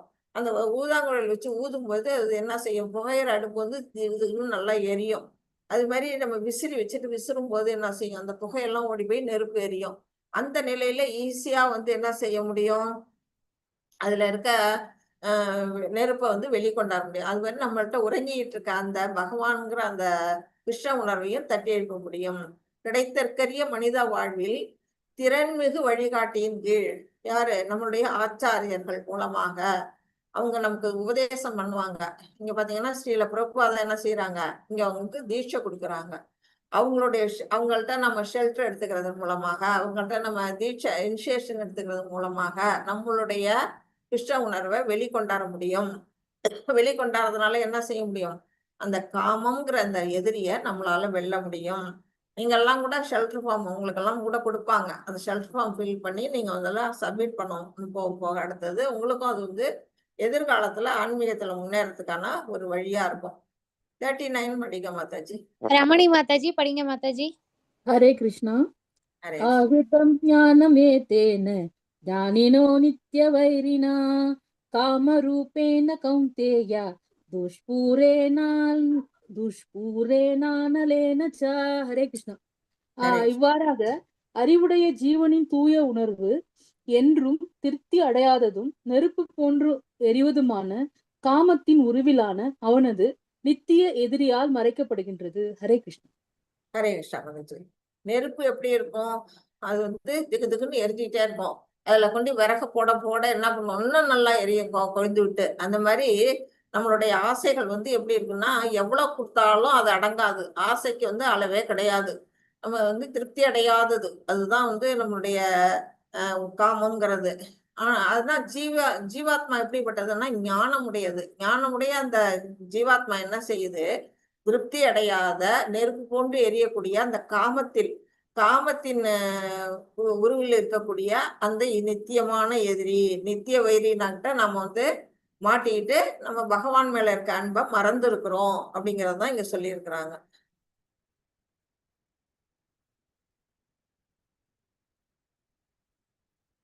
மிகப்பெரிய எதிரின் கட்டுப்பாட்டிற்குள் மூழ்கடித்துக் கொண்டிருக்கும் நாம் இன்பம் அனுபவிப்பாக நினைத்து கொண்டிருக்கிறோம். அந்த வாழ்க்கையின் முரண்பாட்டை உணர்வோமாக. இங்க பாத்தீங்கன்னா நம்ம என்ன நினைச்சிட்டு இருக்கோம், இந்த வாழ்க்கையில பௌதிக வாழ்க்கையில நம்ம இன்பம் துய்த்து கொண்டிருக்கிறோம். நம்ம வந்து சிற்றின்பங்கள் சொல்றோம். சின்ன சின்ன இன்பங்கள் நமக்கு கிடைக்குதுதான் இந்த வாழ்க்கையில. நம்ம என்ன ஆசைப்படுறதெல்லாம் கிடைக்குது. அதெல்லாம் எதுவுமே வந்து உண்மையான இன்பம் கிடையாது. இதெல்லாம் தற்காலிகமான இன்பம். ஆனா நம்ம என்ன பண்றோம், அதுதான் நிரந்தரமான இன்பம்னு நம்ம நினைச்சுக்கிட்டு இருக்கோம். இந்த சம்சார சாகரத்துல நம்ம என்ன பண்ணிட்டு இருக்கோம், மூழ்கிட்டு இருக்கிறோம். அது தெரியல நமக்கு. அது தெரியாம நம்ம வந்து இன்பம் தூக்கிறோம் அப்படின்னு நினைச்சுக்கிட்டு நம்ம அதுலயே மூழ்கிட்டு இருக்கும்போது இந்த வெள்ளம் என்ன செய்யும், கரை புரண்டு ஓடும்போது என்ன பண்ணுவோம், நம்மளை அடிச்சுக்கொண்டே எங்கேயாவது கடல்ல தள்ளிடும், இல்ல மூழ்கி இறக்கறதுக்கு கூட வாய்ப்பு இருக்கு. அப்படிப்பட்ட நிலையில நம்மளுடைய அந்த வாழ்க்கையை எவ்வளவு மோசமான வாழ்க்கையை நம்ம வாழ்ந்துகிட்டு இருக்கோங்கிறத உணராம இருக்கிறோம். அதை நம்ம புரிஞ்சுக்கணும் அப்படின்னு சொல்லியிருக்கிறாங்க. நெருப்பை அணைக்க சிறந்த வழி நெய்யூற்றுவதை நிறுத்த வேண்டாம். அதாவது என்ன சொல்றாங்க, நெருப்பு எரியுது. இப்போ கோயில்ல எல்லாம் யாகம் வளர்க்கும் போதுன்னா நெய் ஊத்துவாங்க. எதுக்காக நெய் ஊத்துறாங்க, அந்த நெருப்பு இன்னும் கொழுந்து விட்டு எரியணுங்கிறதுக்காக நெய் ஊத்துறாங்க. அது மாதிரி நாம என்ன செய்யறோம், நம்மளுடைய ஆசைகள்ல அதை கட்டுப்படுத்துறோம்னு நினைச்சுக்கிட்டு கட்டுப்பாடு இல்லாம மேல மேல இன்பம், இந்த இன்பத்தை அனுபவிச்சோமா இன்னும் இன்பம், இன்னும்னு அந்த இன்பத்தை வந்து அதுக்கு வந்து திருப்தியே அடையாது. இந்த காமத்துக்கு வந்து அளவே கிடையாது, அடங்காத ஒண்ணு. அதுக்கு போய் நம்ம என்ன செய்வோம், இதோட முடிச்சிடலாம்னு இன்னும்னு ஆழமா அதுக்குள்ளேயே நம்ம போறோம். அப்ப என்ன செய்யணும், அந்த கட்டுப்பாடு இல்லாம இன்பம் தூக்கக்கூடிய அந்த நிலையை வந்து நாம நிறுத்தணும். அதுதான் இங்க சொல்லியிருக்கிறாங்க. அப்பதான் வந்து என்ன செய்யும், அந்த நெருப்பு அணைஞ்சு போற மாதிரி நம்மளுடைய ஆசைகள், அந்த காமம் வந்து அணைந்து போகட்டும் அப்படின்னு சொல்லியிருக்கிறாங்க. நம்ம விருப்பத்துக்கு நம்ம இஷ்டமா பண்ணிக்கிட்டே இருந்தோம்னா அது இன்னும் வந்து அதிகப்படுமே தவிர குறையாது அப்படின்னு. 40 மாதாஜி. ரமேஷ் பிரபுஜி படிங்க பிரபுஜி. வாசிக்கிறேன் மாதாஜி. இந்திரியாணி மனோபுத்திர் அஸ்யாதிஷ்டானம் உச்சதே ஏதைர் விமோக எத்தேஷ ஞானம் ஆவிருத்திய தேகினம். புலன்கள், மனம், புத்தி ஆகியவை காமம் அமரக்கூடிய இடங்களாகும். இவற்றின் மூலம் ஜீவனின் உண்மை அறிவை மறைத்து காமம் அவனை மயக்குகிறது. ஹரே கிருஷ்ணா மாதாஜி. ஹரே கிருஷ்ணா பிரபு. இப்போ வந்து காமம் வந்து நம்ம உடல்ல நம்ம எங்க வந்து அது உட்கார்ந்துருக்குது பாத்தீங்கன்னா, நம்மளுடைய புலன்கள், 5 புலன்கள் இல்லையா, கண்ணு, காது, மூக்கு, வாயு, இதெல்லாம் அந்த மாதிரி அந்த 5 புலன்கள், அப்புறம் மனசு, அப்புறம் நம்முடைய புத்தி, இதுல எல்லாம் வந்து என்ன பண்ணுது, சிம்மாசனம் போட்டு உட்கார்ந்துருது. உட்கார்ந்தா நாம அதோட கட்டுப்பாட்டுல போயிடுறோம். யாரு நாமங்கிறது? ஆத்மா, நம்முடைய ஆத்மா. அது என்ன பண்ணுது, நம்மளுடைய உண்மையான சொரூப நிலையை மறைச்சிட்டு நாம வந்து மயங்கும். எதுல மயங்குறோம்? இந்த காமத்துல மயங்கிடுறோம். அதுதான் வந்து நம்மள ஆட்சி புரியுது. அந்த இடத்துல நாம எல்லாருமே அதோட கட்டுப்பாட்டுல வர்றோம் அப்படிங்கிறது இங்க சொல்லப்பட்டிருக்கு. காமம் என்றால் என்ன அப்படின்னு கேட்டிருக்காங்க. காமம்னா அறியாமையின் உண்மையான அடையாளம். அதாவது நம்ம வந்து அறிவு இருக்கிற இடத்துல காமம் இருக்காது, ஞானம் அது. ஆனா இங்க நம்ம வந்து அறியாமை, அதாவது அன்புங்கிறது தெரிஞ்சு காமம்ங்கிற நிலைக்கு வருதுனாலே அது அறியாமை. அன்பு இப்படி அறிவு பகவானோட போறது வந்து ஞானம். பகவானை விட்டு பிரிஞ்சா நம்ம வந்து அஞ்ஞானம். அந்த அஞ்ஞானத்துலதான் வந்து இந்த காமம் வந்து அதான் அதோட உண்மையான அடையாளம் அப்படின்னு சொல்லியிருக்கிறாங்க. காமம் அமரக்கூடிய இடங்கள் வந்து மனசு, நம்முடைய மனம், அப்புறம் அந்த 5 புலன்கள், அப்புறம் வந்து என்ன புத்தி, இந்த 3 இடங்கள்ல வந்து அது அமர்ந்திருக்கு, எல்லார்கிட்டையும் இருக்கு அப்படின்னு சொல்றாங்க. 41. ராஜேஸ்வரி மாதாஜி படிங்க மாதாஜி. ராஜேஸ்வரி மாதாஜி, மதனா மாதாஜி, லதா சந்திரன் மாதாஜி, படிங்க மாதாஜி. ராஜேஸ்வரி மாதாஜி. हरे कृष्ण माताजी। हरे तस्मात् त्वम् इन्द्रियान्तो नियमपरदर्शव पाप्मानं प्रचितियानम् அஞ்ஞான விஞ்ஞான நாசானாம். எனவே பரதகுலத்தேரில் தலைச்சிறந்த அர்ஜுனா, புலன்களை ஒழுங்குபடுத்துவதால் பாவத்தின் பெரும் சின்னமான இந்த காமத்தை ஆரம்பத்திலேயே அடக்கி ஞானத்தையும் தன் உணர்வையும் அளிக்கும் இந்த எதிரியை அறவே ஒழித்து விடுவாயாக. ஹரே கிருஷ்ணா மாதாஜி. ஹரே கிருஷ்ணா. இந்த லாஸ்ட் லைன் வந்து அஞ்ஞானம் இல்ல, ஞானம். ஞானம் விஞ்ஞான நாசனம். அந்த ஞானத்தையும் விஞ்ஞானத்தையும் நாசனம்னா அழிக்கக்கூடியது எது? இந்த வந்து காமம்ங்கிற அந்த எதிரி. அந்த எதிரிய வந்து நாம என்ன செய்யணும்? நம்மளுடைய புலன்களை ஒழுங்குபடுத்துவதன் மூலமாக நமக்கு சொல்லி கொடுத்துருக்காங்க 4 ரெகுலேட்டரி பிரின்சிபல்ஸ். அந்த வழிமுறையால நாம என்ன பண்ணணும்? நம்மளுடைய புலன்களை கட்டுக்குள்ள கொண்டு வரணும். கட்டுக்குள்ள கொண்டு வரும் பொழுது இந்த பாவத்தின் பெரும் சின்னம், அதாவது நம்ம பாவம் புரியறதுக்கு காரணமா இருக்கிறதே அந்த காமம் தான். இப்போ சத்தம்னா மாதாஜி கேட்டாங்க, அதுக்கு உதாரணமா நம்ம ஒரு சின்ன பையனுடைய இதை சொன்ன நிலை. அந்த மாதிரி ஒரு பாவ காரியம் செய்யறதுக்கு தூண்டுதலா இருக்கக்கூடிய அந்த காமத்தை எப்ப நடக்கணும்? சின்ன வயசுலயே. இந்த பாருங்க, இந்த குழந்தை சின்ன பொண்ணு, அதுவே வந்து என்ன செய்யுது? பக்தியில ஈடுபடுது. அந்த மாதிரி சின்ன வயசுலயே ஆரம்பத்திலேயே அந்த காமத்தை வந்து பகவான் மேல திருப்பும் பொழுது அது என்ன செய்யுது? ஞானம், ஞானம் விஞ்ஞானம் இதை பத்தி உணர்வை அது அடையும், தன்னுணர்வு பாதையில வந்துடும். அந்த மாதிரி நிலையில நம்ம அந்த எதிரிய அறவே ஒழித்து விடலாம் அப்படின்னு பகவான் வந்து சொல்றாங்க. எதிரியை கட்டுப்படுத்த வேண்டும், காமத்தை கட்டுப்படுத்தணும். எப்படி கட்டுப்படுத்தலாம்? புலன்கள், அந்த கட்டுப்படுத்தப்பட்ட புலன்கள் எதிரியை அழித்து விடும். நம்ம புலன்கள் மூலமா அந்த இதை வந்து நம்மள புலன்களை கண்ட்ரோல் பண்ணும் பொழுது அந்த காமம் வந்து நம்மள வராது. நம்ம மனசுதான் அதுக்கு காரணம். மனசை வந்து அடக்கணும் ஃபர்ஸ்ட். மனம் மூலமா அந்த புலன்களை கட்டுப்படுத்தணும். இப்படி கட்டுப்படுத்தும் பொழுது அந்த காமம் நம்ம கிட்டக்கே வராது. அதை வந்து திருப்பணும். எப்படி திருப்பணும்? பகவான் மேல அன்பா திருப்பணும். அது எப்படி செய்யலாம்? 4 கட்டுப்பாட்டு விதிகள் நமக்கு கொடுத்துருக்காங்க. No meat eating, no gambling, no illicit relationship, no intoxication. இந்த 4 வகையில நம்ம இந்த 4 ரெகுலேட்டரி பிரின்சிபல்ஸையும் நம்ம கடைபிடிச்சு கூடவே நம்ம ஜபம் செஞ்சுக்கிட்டு பகவானுடைய நாமங்கள் அதிகமா உச்சரிக்க நம்ம கிட்ட இருக்கக்கூடிய அந்த உள்ளுக்குள்ள இருக்கக்கூடிய உண்மையான பகவத் அன்பு வந்து என்ன செய்யும்? வெளியில வரும். வெளியில வரும் பொழுது இந்த காமம், பௌதிகத்துல இருக்கக்கூடிய காமங்கள்லாம் நம்ம கிட்டக்கே வராது. இப்படிதான் நம்ம வந்து நம்முடைய புலன்கள் மனசை வந்து கட்டுப்படுத்தணும் அப்படின்னு சொல்லியிருக்காங்க. எதிரியை கொள்ளுவோம். எப்படி? ஞானம். எது ஞானம்? நான் ஆத்மா, நான் உடல் அல்ல அப்படிங்கிறது நம்மளுடைய ஞானம். அடுத்தது விஞ்ஞானம். நான் கிருஷ்ணரின் சேவகன். நம்முடைய உண்மையான சொரூப நிலை இறைவனுக்கு தொண்டாற்றுதல், அதுதான் விஞ்ஞானம், பகவத் விஞ்ஞானம். இந்த பகவத்கீதையே பகவத் விஞ்ஞானம், பாகவதம்லாம் பகவத் விஞ்ஞானம். அதெல்லாம் நம்ம படிச்சு புரிஞ்சுக்கிட்டு நம்மளுடைய சொரூப நிலை என்ன அப்படின்னா பகவானுக்கு தொண்டாற்றுதல் அப்படிங்கிற அந்த நிலையை நாம புரிஞ்சுக்கலாம். இப்ப ஞானம் விஞ்ஞானம் இது ரெண்டையும் தெரிஞ்சுக்கிட்ட பிற்பாடு நாம கிருஷ்ணரிடம் அன்பு சொந்தம் ஏற்படுத்தி கொள்வோம். என்ன விதமான சொந்தம் அன்பு? அந்த 5 ரசங்கள் நான் இப்ப சொன்னேன் இல்லையா, சாந்த ரசம், சாக்கிய ரசம், அப்புறம் செக்கிய ரசம், அப்புறம் மாதுரியம், அப்புறம் வாத்சல்யம். மாதுரிய ரசம். அந்த 5 நிலைகள்ல பகவானோட உறவு கொள்ளலாம். இப்ப இங்க பாருங்க, பகவான் என்ன பண்றாரு, கட்டி பிடிச்சுக்கிறாரு. தோழமை, குச்சேலர் தோழமையோட கட்டி பிடிச்சுக்கிறாரு, அர்ஜுனனை கட்டி பிடிச்சுக்கிறாரு. எதனால? அவர்கிட்ட இருக்க அந்த தோழமை, அந்த சாக்கிய ரசம் நண்பனா அவர் உறவு கொள்றாரு. அது போல நாம எல்லாருமே எதையுமே எதிர்பார்க்காத தூய்மையான அன்பு தானே மாதாஜி. அவங்க எதையுமே எதிர்பார்க்கல தானே. குச்சேலர் அவ்வளவு வறுமையில இருந்தாலும் கிருஷ்ணர்கிட்ட எதையுமே எதிர்பார்க்காம அவர்கிட்ட அன்பு செலுத்திட்டு போயிடுறாரு. அந்த அன்பு தானே கிருஷ்ணர் விரும்புறாரு. எல்லாருடைய மனங்களில் இருந்தும் அந்த அன்பு தானே விரும்புறாரு. அவருடைய கருணையினால தானே நமக்கு அதெல்லாம் கிடைச்சிருக்கு. அதே மாதிரி நமக்கு இந்த நீங்க சொன்ன இந்த விஷயங்கள் எல்லாம் நம்ம ஃபாலோ பண்ணி நம்ம உண்மையா வரணும்னா டிட்டாச்மெண்ட் இருக்கணும் இல்லையா மாதாஜி? அது கரெக்டா? கண்டிப்பா இருக்கணும். டிட்டாச்மெண்டா கடமையா செய்யணும், ஆனா டிட்டாச்மெண்டோட செய்யணும். சரி மாதாஜி. அதனால நம்ம நம்மளுடைய கடமைகளை பற்றுதல் இல்லாம பகவான்கிட்ட அர்ப்பணிச்சு செய்யணும் அப்படிங்கறதுதான் நமக்கு இந்த கர்மயோகமே நமக்கு சொல்லி கொடுக்குது. உண்மையான விடுதலை புலன்களின் கட்டுப்பாட்டினால் அடையப்படுகிறது. இந்த 5 புலன்களையும் நம்ம கட்டுப்படுத்திட்டோம்னாலே நமக்கு மோட்சம் நிச்சயம் அப்படிங்கறது புரிஞ்சுக்கணும். ஏன்னா புலன்கள் ஒரு பாம்புக்கு சமமானது. அப்படி பல்லு விஷம் கொண்ட பல்லு எப்படி இருக்குமோ அது போல புலன்கள் எந்த நிமிஷத்துல வேணா நம்மள பௌதிகத்துல இழுத்து விட்டுரும். கண்ணா, அது காதா, அல்ல கையா, அது மூக்கா, அதெல்லாம் சொல்லல. அந்த 5ல எது ஒண்ணு இழுத்துட்டுனாலும் நம்ம என்ன பண்ணுவோம், அது வழியே நம்ம போயிடுவோம். அது அவ்வளவு சக்தி நிறைந்தது அந்த புலன்கள். அதை கட்டுப்படுத்துறோம். அப்ப கட்டுப்படுத்தும் பொழுது அது பல்லு புடுங்கின பாம்பா போயிடுது. அந்த நிலையில நாம என்ன செய்யலாம், பகவானுடைய உலகத்துக்கு சென்றடைய முடியும் அப்படின்னு சொல்லப்பட்டது. இப்போ ஒவ்வொரு நிலையிலையும் நமக்கு சொல்லியிருக்காங்க. உடல் தளம், புலன்கள் தளம், மனத்தளம், அறிவுசார் தளம், ஆன்மீக தளம்.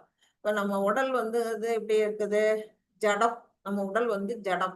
அந்த ஜடத்தை விட மேன்மையானது நம்மளுடைய புலன்கள். அது அதிக சக்தி வாய்ந்தது. அந்த புலன்களை விட சக்தி வாய்ந்தது எதுன்னா நம்மளுடைய மனம்.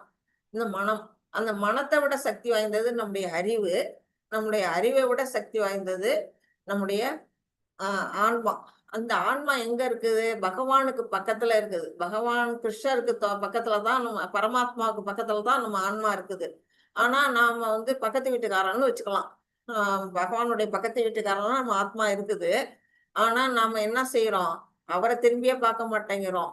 இந்த அறிவு என்ன சொல்லுதோ அதோட கட்டுப்பாட்டுல நம்ம போறோம். அந்த அறிவு என்ன சொல்லுது, இந்த மனசு என்ன சொல்லுதோ, மனம் போற போக்குல போகுது அறிவு. அந்த மனம் என்ன செய்யுது, புலன்கள் போற போக்குல போகுது. புலன்கள் என்ன செய்யுது, இந்த உடலை பராமரின்னு சொல்லுது. ஆமா. இப்படி நம்ம கீழ் நோக்கி வரக்கூடாது, இப்படி மேல் நோக்கி நம்ம போகணும். அதுதான் இங்க கொடுத்திருக்கிறாங்க. 42 படி. மதனா மாதாஜி படிங்க மாதாஜி.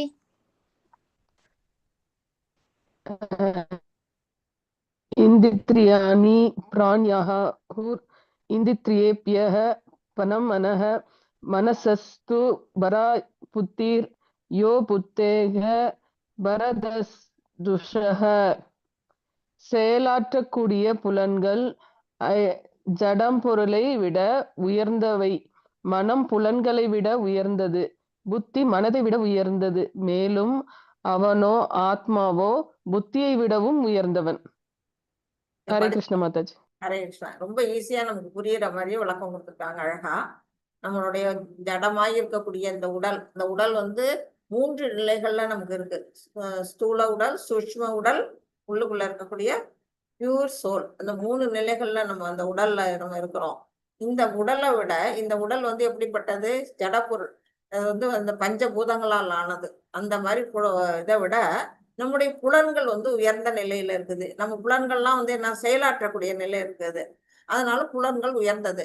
ஆனா அந்த புலன்களை விட உயர்ந்தது எது, அதை கண்ட்ரோல் பண்ணக்கூடிய சக்தி யாருக்கிட்ட இருக்கு, நம்மளுடைய மனசுகிட்ட இருக்குது. அந்த மனம் என்ன சொல்லுதோ அதை இந்த புலன்கள் கேட்கும். ஆனா அந்த மனத்தை விட உயர்ந்தது எதுனா நம்மளுடைய புத்தி, நம்மளுடைய இன்டெலிஜென்ஸ் என்ன செய்யுது, நம்ம மனசையும் கட்டுப்படுத்தக்கூடிய நிலையில இருக்குது. இத்தனையும் சொல்லி இதுக்கு மேல உயர்ந்தது எது அப்படின்னா நம்முடைய ஆன்மீக ஆத்மா, நம்ம உள்ளுக்குள்ள இருக்க அந்த பியூர் சோல் இருக்கு இல்லையா, அது வந்து இது எல்லாத்தையும் விட ஹையஸ்ட் நிலையில இருக்கு. ஆனா நாம என்ன செய்யறோம், அந்த உயர்ந்த நிலையை மறந்துட்டு இதுங்க சொல்ற வழியில நம்ம போறோம். அததான் வந்து இங்க சொல்லியிருக்கிறாங்க. நம்ம வந்து நம்ம புத்தி, மனசு, புலன்கள் போற வழியில நம்ம போறதுனால நம்ம பகவானை மறந்துட்டு இந்த ஜட உலகத்துல வாழ்ந்துட்டு இருக்கிறோம். அதுதான் படிநிலை இங்க கொடுத்துருக்காங்க. ஜடம், அந்த ஜடத்தை விட உயர்ந்தது புலன்கள், புலன்களை விட உயர்ந்தது மனசு, மனசை விட உயர்ந்தது புத்தி, புத்தியை விட உயர்ந்தது ஆத்மா அப்படின்னு படிநிலையா இங்க கொடுத்துருக்குறாங்க. பரமபுருஷ பகவானிடம் பூரணமாக சரணடைந்து, பகவான்கிட்ட எப்படி சரணடைகிறோம், நீதான் கதி, எனக்கு உன்னை விட்டா என்னை காப்பாத்த ஆள் இல்லை, நீ பாத்துக்கோ, இதை பாருங்க இங்க போய் கட்டி பிடிச்சுக்கிறாரு பகவான்கிட்ட. மார்க்கண்டையெல்லாம் அப்படிதான் போய் சிவபெருமானோட கட்டி பிடிச்சோன்னா அவருக்கு வந்து என்ன என்றும் 16 நிலை கிடைச்சது. யமனைட்டே அவரால் ஒன்றும் பண்ண முடியல. அவரோட ஆயுசு வந்து 16 வயசு தான்னாலும் ஆனா யமதர்மராஜனையே வென்னுடுறாரு. அதனால பகவான்கிட்ட சரணடைகிறதுனால. அது போல நாம வந்து என்ன செய்யணும், பகவான் கிருஷ்ணன்ட்ட சரணடைஞ்சிட்டா புத்தியுடன் மனதை கிருஷ்ண உணர்வில் ஈடுபடுத்தினால், நம்மளுடைய மனசு புத்தி எல்லாத்தையும் கிருஷ்ண உணர்வுல ஈடுபடுத்தணும், நம்முடைய புலன்கள் எல்லாம் அதுல ஈடுபடுத்தணும். அது மாதிரி ஈடுபடுத்தும் பொழுது என்ன ஆகும், மனம் தானாகவே வலுவடைவது மட்டுமின்றி மனம் வந்து என்ன செய்யுது, அது வந்து ஸ்ட்ராங் ஆகுது. பகவான் அதாவது கிருஷ்ண உணர்வுல ஸ்ட்ராங் ஆகுது. அந்த மாதிரி ஆகிறதோட இல்லாம பாம்புகளை போல் வலிவுடைய புலன்கள், பாம்பு மாதிரி இருக்கக்கூடிய அந்த புலன்கள் என்ன செய்யுது, பல்பிடுங்கிய பாம்புகளை போல பாதிப்பு இல்லாதவையாகி விடுகின்றன. அந்த புலன்கள் எல்லாம் ஒண்ணுமே பண்ண முடியாது. ஏன்னா அந்த புலன்கள்லாம் என்ன செய்யுது, பகவான் பக்கம் திருப்பிடுது. பாருங்க, இவர் வந்து கூட்டுறாரு, பகவானுடைய தேர் ரதத்துக்கு முன்னாடி அவர் கூட்டுறாரு. அவருடைய புலன்கள் அங்க வேலை செய்யுது. அவருடைய கண்கள் பகவானை பார்க்குது, கைகள் வந்து கூட்டுது, அவர் கோயில் காலால் நடந்து வராரு, அவருடைய மனம் வந்து இறைவனை நினைக்குது. இப்படி புலன்கள்லாம் அவர் பகவான் மேல திருப்பினதுனால அந்த புலன்கள் வந்து பல்புடிங்க பாம்பு போல செயலற்றிடுது. அதாவது பௌதிகத்துல பல்புடிங்க பாம்பு மாதிரி ஆயிடுது அப்படின்னு இங்க வந்து சொல்லியிருக்கிறாங்க. 43 மாதாஜி. லதா சந்திரன் மாதாஜி படிங்க மாதாஜி. ஹரே கிருஷ்ணா மாதாஜி. ஹரே. இவ்வாறாக ஜட புலன்கள் மனம் புத்தி ஆகியவற்றை விட உயர்ந்தவனாக தன்னை உணர்ந்து பலம் பொருந்திய புயங்களை உடைய அர்ஜுனா, தெளிவான ஆன்மீக புத்தியினால் கிருஷ்ண உணர்வினால் மனதை உறுதிப்படுத்தி காமம் எனப்படும் திருப்திப்படுத்த முடியாத எதிரியை ஆன்மீக பலத்தினால் வெற்றி கொள்ள வேண்டும். ஹரே கிருஷ்ணா மாதாஜி. ஹரே கிருஷ்ணா மாதாஜி. இப்போ வந்து நமக்கு தெரிஞ்சு வச்சு காமங்கிறது நம்ம திருப்திப்படுத்த முடியாத ஒரு எதிரி அப்படின்னு நமக்கு தெரிஞ்சு போச்சு. அந்த காமத்தை எதனால வெல்லலாம் அப்படின்னா நம்ம மனசை வந்து எதுல ஈடுபடுத்தணும், கிருஷ்ண உணர்வுல. நம்ம மனசையும் புத்தியையும் கிருஷ்ண உணர்வுல ஈடுபடுத்தி நம்ம புலன்களை வந்து பகவான் பக்கம் திருப்பி நம்ம என்ன பண்ணணும், ஆன்மீக பலம், அதாவது நம்ம வந்து கிருஷ்ண உணர்வை தவிர நமக்கு வேற எதுவும் இல்லை அப்படிங்கிற ஒரு ஆன்மீக பலம் நமக்கு வந்துட்டா அந்த பௌதிகத்துல இருக்கக்கூடிய நம்மளுடைய எதிரிகள்லாம் நம்மளை விட்டு விலகி போயிடுவாங்க. அந்த நிலையில நாம வெற்றி கொள்ளணும். யாரு, அந்த ஆத்மா, ஆன்மீக ஆத்மா, நமக்குள்ள இருக்கக்கூடிய அந்த ஆன்மீக ஆத்மா என்ன செய்யணும், இந்த ஜட புலன்களுக்கெல்லாம் வந்து அதெல்லாம் விட நான் உயர்ந்தவன் அப்படிங்கிற முதல்ல அந்த எண்ணத்தை நம்ம தெரிஞ்சுக்கணும். இந்த புலன்கள் எல்லாம் விட நான் உயர்ந்தவன், அது நமக்கு கீழ்ப்பட்ட நிலையில இருக்குது, அது சொல்றபடியெல்லாம் நம்ம கேட்கக்கூடாது அப்படிங்கிறத முதல்ல நம்ம தெரிஞ்சுக்கிட்டு நாம என்ன செய்யணும், நம்ம புத்தியையும் மனசையும் இறை வழிபாட்டுல ஈடுபடுத்தி அந்த காமத்தை வென்று ஆன்மீக பலத்தை நம்ம அடையணும் அப்படின்னு இங்க சொல்லியிருக்காங்க. வெற்றி கொள்ள எளிய வழி என்னென்னு அதையும் சொல்லி தராங்க. ஆன்மீக ஞானத்தை விருத்தி செய்து கொள்ளுதல். எப்படி விருத்தி செய்து கொள்ளலாம், ஆன்மாவின் சொரூப நிலையை உணர்தல். நம்மளுடைய சொரூப நிலை என்ன, பகவானுடைய, அதாவது சர்வைட்டர் ஆஃப் சர்வெண்ட். நம்ம எல்லாமே பகவான் ஆத்மா வந்து எஜமானன், நாம தொண்டன், அதுங்கிறதும் அதான் நம்மளோட சொரூப நிலை. அது தெரிஞ்சுக்கணும். அடுத்தது ஆன்மீகமான புத்தியின் உதவியோடு நம்ம வந்து பகவான் மேல பக்தி செலுத்தணுங்கிற அந்த நம்ம புத்தியை அதுல கொண்டு வந்து நம்ம இன்டெலிஜென்ஸ் அதுல பயன்படுத்தி அந்த உதவியினால நாம என்ன செய்யலாம், காமத்தை வெற்றி கொள்ளலாம். காமத்தை வெற்றி கொள்றதுனால நம்ம அடையிறது வழி எது, ஸ்பிரிச்சுவல் பாத்துக்கு நம்ம ஈஸியா போயிடலாம் அப்படிங்கிறத உணரணும். இது என்ன சொல்றாங்க, பகவத்கீதையை கற்றுக்கொண்டு அது நம்ம இப்ப படிக்கிறோம் இல்லையா, பகவத்கீதையில இதை தான் நமக்கு சொல்லி தராங்க. இந்த கீதையில என்ன சொல்லியிருக்காங்க, நம்ம இந்த உலகத்துல எப்படி வாழணும், அடுத்த உலகத்துக்கு நம்ம போக வேண்டிய வழிக்கு என்ன வழி அப்படிங்கறது அதை படிக்கிறதோட இல்லாம அதை நடைமுறைப்படுத்தி நம்ம வாழ்க்கை பாடமா அதை நம்ம வந்து நம்ம எப்படி அதை நம்மள வாழ்க்கையில யூஸ் பண்ணலாம் அப்படிங்கிறத நடைமுறைப்படுத்தி தன்னை கிருஷ்ணருடைய நித்திய சேவகனாக உணர்ந்து நம்ம எல்லாமே பகவானுடைய தொண்டன் அப்படிங்கறத உணர்ந்து கிருஷ்ணரை சார்ந்து செயல்பட்டு எந்த செயல் செஞ்சாலும் அது பகவான மனசுல வச்சுக்கிட்டு அவருக்காக செய்யறோம் அப்படின்னு நம்ம வந்து செய்யக்கூடிய செயல்களை செஞ்சு மிகப்பெரிய எதிரியான காமத்தை வெற்றி கொள்வோமாக. இப்படிதான் நம்ம வந்து இந்த காமம், அதாவது அது ரொம்ப பலம் பொருந்தியதுனாலதான் அது வந்து ரிப்பீட்டடா இங்க சொல்றாங்க. அந்த காமத்தை எப்படி நம்ம வெல்லலாம் அப்படிங்கறத நமக்கு சொல்லியிருக்கிறாங்க. இது வந்து ஓவராலா வந்து இதோட இந்த கேண்டோட இந்த சாப்டரோட வியூ காட்டியிருக்கிறாங்க. ஃபர்ஸ்ட் பாத்தீங்கன்னா துறவு செய்யணுமா இல்ல செயல் புரியணுமான்னு அர்ஜுனன் கேட்கிறாருல, அப்போ வந்து என்ன சொல்றாங்க, உண்மையான துறவு எப்படிப்பட்டது, உரிமை உணர்விலிருந்து விடுபட்டு இருத்தல், நம்மளோட எல்லாம் என்னோடதுங்கிற அந்த இதுல இருந்து விடுபட்டு வாழக்கூடிய நிலை. அப்புறம் ஜட இயற்கையில இருந்து இந்த ஜட இயற்கை அனுபவிக்கணுங்கிற அந்த ஆசைய நிறுத்திட்டு அதுல இருந்து விலகி வாழறது. அப்படிதான் நம்ம வந்து அதுதான் உண்மையான துறவே தவிர நம்ம காவி உடை தரிச்சுக்கிட்டு எந்த வேலையும் செய்யாம சந்நியாசத்துக்கு போறது துறவு கிடையாது அப்படின்னு சொல்லிட்டாரு. அடுத்தது கற்பனை, உண்மையும் பொய்யும், பற்றின்மை வளர்த்து கொள்ளும் உண்மையான வழி. பற்றின்மையை எப்படி நாம வந்து வளர்த்து கொள்ளணும் அப்படின்னா, பகவான் கிருஷ்ணரை விஷ்ணுவை எப்படி திருப்திப்படுத்துறோமோ அப்ப வந்து நம்ம பற்றின்மை வரும். நமக்குன்னு செய்யாம பகவானுக்காக நம்ம தொண்டாற்றும் பொழுது பற்றின்மையை நாம வளர்த்து கொள்வோம். எதை செஞ்சாலுமே பகவானுக்கு அப்படின்னு நினைச்சு ஒவ்வொரு காரியத்தையும் செய்யணும். அதுதான் ஃபர்ஸ்ட் இது துறவு. அடுத்தது யோகத்தின் நிலைகள் நம்ம படிச்சிருக்கோம். என்ன படிச்சோம், வாழ்வதற்கு 2 தேர்வுகள், ஒண்ணு பாவத்தோட பாவ வாழ்க்கை, இன்னொன்னு பாவமற்ற வாழ்க்கை. அதாவது பௌதிகத்துல பற்றோட வாழறது, இன்னொன்னு பற்றின்மையோட வாழறது. பௌதிகமான மக்கள் வந்து என்ன செய்யறாங்க, கர்மிகள்னால பலன் கருதி செய்யக்கூடிய செயல்கள் செய்யறவங்க கர்மிகள்.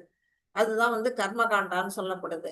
அதே வந்து பகவானுக்காக தொண்டாற்றி செய்யறது வந்து கர்ம யோகம். அந்த கர்ம யோகம் வந்து 2 நிலையில செய்யறோம். ஒண்ணு வந்து சகாம கர்மா, இன்னொன்னு நிஷ்காம கர்மா. 2 நிலைகள்ல கர்ம யோகம் நம்ம செய்யறோம். அடுத்தது வந்து ஈடு இணையற்ற வாழ்க்கை முறை.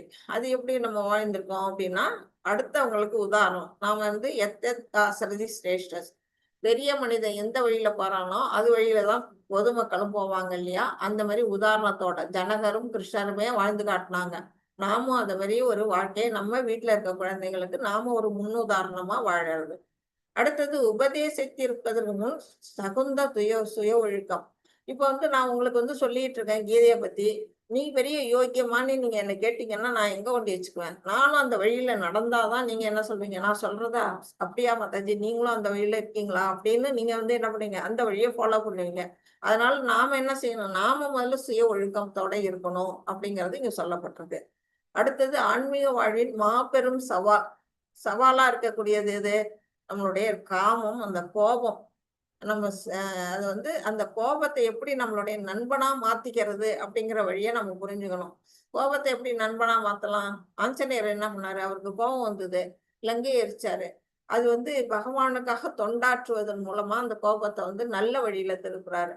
அப்புறம் வந்து நம்ம கண்ணெதிர ஒருத்தவங்க தவறான காரியம் செய்யறாங்க, பகவானை தூற்றுறாங்க அப்படின்னா அந்த இடத்துல நம்மளுடைய கோபத்தை வெளிப்படுத்தலாம். அந்த மாதிரி எல்லாம் செய்யும் பொழுது அந்த கோபமே நமக்கு நண்பனா மாறும்.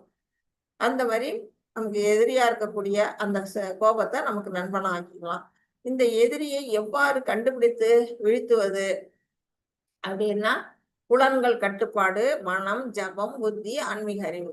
நம்ம வந்து மனசை கட்டுப்படுத்தணும், அப்புறம் ஜபம் பண்ணணும், அப்புறம் மனம் புத்தியெல்லாம் வந்து ஆன்மீக அறிவோட திருப்பணும். இது மாதிரி நம்ம போகும் பொழுது அந்த எதிரி நம்ம விட்டு விலகிடுவாங்க அப்படின்னு சொல்லப்பட்டிருக்கு. அப்புறம் அன்பும் காமமும் நம்ம படிச்சோம். அன்புங்கிறது பகவான் மேல வைக்கக்கூடியது, காமம்ங்கிறது பௌதிகத்துல வைக்கக்கூடியது. அந்த காமம் வந்து 3 நிலைகள்ல நம்ம பார்த்தோம். ஒண்ணு நெருப்பை சுற்றியுள்ள புகையா பார்த்தோம், கண்ணாடியில் படிந்துள்ள அழுக்கு தூசியா பார்த்தோம், 3 கருவுக்குள்ள இருக்கக்கூடிய குழந்தை. அந்த காமம் எந்தெந்த இடத்துல அமர்ந்திருக்கு, நம்மளுடைய புலன்கள், மனம், புத்தி இதுல அமர்ந்திருக்கு. அது எப்படி நாம அதை விளக்கணும் அப்படின்னா பகவானுக்கு தொண்டாற்றுவதன் மூலமா அந்த காமத்தை பகவான் மேல உள்ள தூய அன்பை வெளிப்படுத்துறதன் மூலமா நாம ஒரு ஆச்சாரியர்கள் மூலமா நமக்கு குரு சொல்றபடி கேட்டு அந்த வழியில நாம போகும்பொழுது காமத்தை விட்டு நாம பகவான் மேல அன்பா நம்முடைய அன்பு மாறும். அப்ப பகவானுக்கு தொண்டாற்ற நிலை நமக்கு வரும். அதுதான் நம்மளுடைய உண்மையான நிலை அப்படிங்கிறது இதுல சொல்லப்பட்டிருக்கு. ஹரே கிருஷ்ணா மாதாஜி. யாருக்காவது ஏதாவது டவுட் இருந்தா யோசிச்சு வைங்க. நான் எண்டிங் ப்ரேயர் சொல்லிட்டு வந்துடுறேன். வாஞ்சாகல்பதருப்யச்ச கிருபா சிந்துப்யேவச்ச பதிதானாம் பாவனேभ्यो வைஷ்ணவேभ्यो நமோ நமः. அனந்த கோடி வைஷ்ணவ விருந்தகி ஜெய். ஸ்ரீல பிரபுபாதா கி ஜெய். நாமாச்சாரிய ஹரிதாஸ் டாகூருக்கு ஜெய். All glories to the assemble devotees. Hare Krishna. Hare Krishna Mataji. Hare Krishna Prabhuji. Hare Krishna Mataji. Hare Krishna Mataji. Hare Krishna Mataji. Hare Krishna. Hare Krishna Mataji. யாருக்காவது கருத்துக்கள் டவுட்ஸ் ஏதாவது இருந்தா கேட்கணும். மாதாஜி, சொல்லுங்க. இந்த குழந்தை கருப்பையால மறைக்கப்பட்டிருக்கிறது ஒரு ஆழ்நிலை இதுன்னு சொல்றாங்கல்ல மாதாஜி, அறிவின்மைன்னு. அப்ப அது கண்ணாடி ஈஸியா தொடச்சிடலாம், அது மாதிரி நெருப்பு புகைய குறைச்சிடலாம். அப்ப அந்த குழந்தைக்கு இது பண்றதுன்னா கூட நம்ம பகவானுடைய இதை அந்த தாய் சொல்லிக்கிட்டு இருக்கிறதும் அந்த ஒளியை கேட்டுட்டு இருக்கிறதும் குழந்தைக்கு அப்ப இருந்தே கொஞ்சம் அப்படி செஞ்சோம்னா அவங்களும் ஆன்மீக வாழ்க்கைக்கு சீக்கிரம் வர வழி இருக்குங்களா மாதாஜி? கண்டிப்பா கண்டிப்பா. அந்த குழந்தை தாய் தாய் என்ன மனசுல நினைக்கிறாங்க அதுதான் குழந்தைக்குள்ளேயும் போகும். அது கருப்பையில இருக்க ஒரு குழந்தை இங்க உதாரணமா தான் சொல்லியிருக்கிறாங்க. அது தாவரங்கள் மரங்களுக்கு தான் உதாரணமா சொல்லியிருக்காங்க. கதியற்ற நிலையில இருக்கிறது எதுன்னா தாவரங்கள். மரங்களுக்கு போய் நம்ம சொன்னோம்னா புரியுமா? போய் பகவான் வழிபாடு பண்ணு அப்படின்னு கிருஷ்ணர் தான் முழுமுதற் கடவுள் அப்படின்னு சொன்னா அது புரிஞ்சுக்க முடியாது. பறவைகள் விலங்கு கூட கொஞ்சம் பரவாயில்ல. தாவரங்கள் கதியற்ற நிலை, அந்த நிலையில இருக்கிறது தான் நம்ம கருவுல இருக்க குழந்தை அப்படின்னு சொல்லியிருக்காங்க. உதாரணத்துக்கு தான் சரிங்க மாதாஜி. ஹரே வேற யாராவது சொல்லணுமா? ஏதாவது கருத்துக்கள் இருக்கா? கிளியரா இன்னைக்கு கர்மயோகம் முடிஞ்சிருச்சு இன்னையோட. ஹரே கிருஷ்ணா மாதாஜி. ஹரே நீங்க கிருஷ்ணா. சொல்லியிருந்தீங்க இல்லையா, நம்ம பிறருக்கு உபதேசம் பண்ணணும், கருத்துக்கள் சொல்லணும், பகவானை பத்தி சொல்லணும், கீதையினுடைய விஷயங்களை சொல்லணும், கீதையில் உள்ள கருத்துக்களை மக்களுக்கு, அதாவது டிவோட்டிஸ்க்கு நம்ம சொல்லி அவங்கள மாத்தணும், அவங்களுக்குள்ள இருக்கக்கூடிய அந்த அழுக்குகளை காமத்தை மாத்தி பகவானை சரணடை வைக்கணும்னா நமக்கு சில தகுதிகள் வேணும்னு சொல்லியிருந்தீங்க. அதாவது வியாச பீடத்தை பத்தி சொல்லியிருந்தீங்க. வியாசப்பீடங்கிறது சொல்லி கொடுக்குற ஒரு இடம், ஆச்சாரிய பீடம்ன்று சொல்றது பத்தி சொல்லியிருந்தீங்க. அதே மாதிரிதான் சுகதேவரும் அந்த இடத்துல இருந்தார். தூய்மையான ஒரு புத்திரேதி தன்மயத்தையா அபிநேதுன்னு அவருக்கு ஒரு இது உண்டு. வியாசர் அவரு மகனே என்னை விட்டு போகாதன்னு கூப்பிடும் போது அவர் திரும்பியே பார்க்கல, பதிலே சொல்லலையா. மரங்கள் பேசிச்சான், மரங்கள் அதுக்கு பதில் சொல்லிச்சான். சோ அந்த மாதிரியான அந்த ஒரு மாதாஜி அவர் பிறக்கும் போதே முக்தி பெற்ற ஆத்மா. அவர் 16 வயசுதான் பிறக்கிறாரு. பிறக்கும் போதே அப்படி இருக்காருன்னா முக்தி பெற்ற ஆத்மாவா தான் பிறக்கிறாரு. பிரம்ம ஞானியா இருக்கிறாரு. பிறக்கும்போது அவர் உருவ வழிபாடு பண்ணல, அருவத்துலதான் அவர் இருக்கிறாரு. உருவ வழிபாடு கூட அப்ப கிடையாது. ஆனாலும் ஞானி. அதனால அவருக்கு அந்த அறிவு இருந்தது. இந்த பௌதீகம் எங்க நம்மளை பிடிச்சிருமோ அப்படின்னு என்ன பண்றாரு, பிறந்த உடனே ஓடுறாரு அந்த வீட்டை விட்டு. அந்த மாதிரி நிலையில இருக்காரு அவரு. பரமஹம்ச நிலை அவரு. நாமெல்லாம் அவர்கிட்ட கூட போக முடியாது. ஆனாலும் நம்ம என்ன பண்ணணும், அவருடைய பாத துளிகள்ல நம்ம மனசு வச்சு நம்மளால முடிஞ்சதை நமக்கு அடுத்தவங்களுக்கு நம்ம சொல்லணும், நல்ல விஷயங்களை எடுத்து. அவ்வளவுதான். அவர் அந்த சுக மகரிஷியே ஜனக மகாராஜாவை பார்த்துதானே மாதாஜி அவர் ஏதோ ஒரு இது செய்ய சொன்னாங்க. அவரோட தந்தை போயிட்டு ஜனக மகாராஜாவை பார்க்க சொல்லி, அதுக்கப்புறமா தான் இவர் காட்டுக்குள்ள எல்லாம் போய் தியானத்துல இருந்து அப்புறம் திருமணம் முடிக்கிறதுக்காக போறாங்க. அப்படிதானங்க மாதாஜி? யாரு சுகரா? சுகர் வரலையே அந்த கதையில. சுகர் ரிஷி பத்தி சொல்றாங்களே மகாராஜி, மாதாஜி, அது அப்படி கதை இல்லைங்களா? ஜனக மகாராஜாவை போயிட்டு அவங்க அப்பா பார்க்க சொல்றாரு, இது மாதிரி இவரு பிரம்மச்சரியத்துல இருக்கிறாரு அப்படின்னு சொல்லும்போது. நான் அது மாதிரி ஒண்ணும் படிக்கலையே. அப்படிங்களா? சரிங்க மாதாஜி. சுகர் திருமணமே பண்ணிக்கலையே. அப்படிங்களா? அவர் கல்யாணம் எல்லாம் பண்ணிக்கவே இல்லை. அவர் ஞானி ஓ அவர். அவரோட தந்தை போல. அதுக்கப்புறமா தான் கிளிமுகத்துல சுகர் ரிஷி வந்து பிறக்குறாங்க. அதான் அவரோட சுகரோட தந்தை போல. தந்தையா? சரிங்க மாதாஜி. ஆமாங்க மாதாஜி. எனக்கு அப்புறம் அந்த ஒரு தேவதை வந்துட்டு கிளிமுக உருவத்துல இருக்கிறாங்க. அவங்கள வந்து கேட்டுதான் இவரோட ரிஷி, அந்த சுகர் ரிஷியோட அப்பாவே பெரிய ஞானம் பெற்றவர் தான். அவர் போய் ஜனக மகாராஜாவை பார்த்துட்டு அவர் சொன்ன அறிவுரை பேர்ல இது மாதிரி நடந்துச்சுன்னு ஒரு கதை கேள்விப்பட்டேங்க மாதாஜி. ஒரு மாமி சொன்னாங்க எனக்கு. தெரியல மாதாஜி, நீங்க சொல்ற கதை எனக்கு தெரியல, முடியும் தெரியல. அந்த கதை நல்லா சரி நல்லா கிளியரா கேட்டுட்டு வாங்க. வேற சரிங்க எல்லாம் மாதாஜி. அப்புறம் இன்னைக்கு கிளாஸ்ல மாதாஜி நம்மளுக்குள்ள விறகு அந்த புகைய எடுக்கிறதுக்கு வந்து நம்மளுக்குள்ள ஆன்மீக அறிவை வளர்க்கணும்னா விறகு வந்து இன்னும் கொஞ்சம் அதிகமா நம்ம ஏத்திட்டே இருந்தோம்னா அந்த புகை குறையும்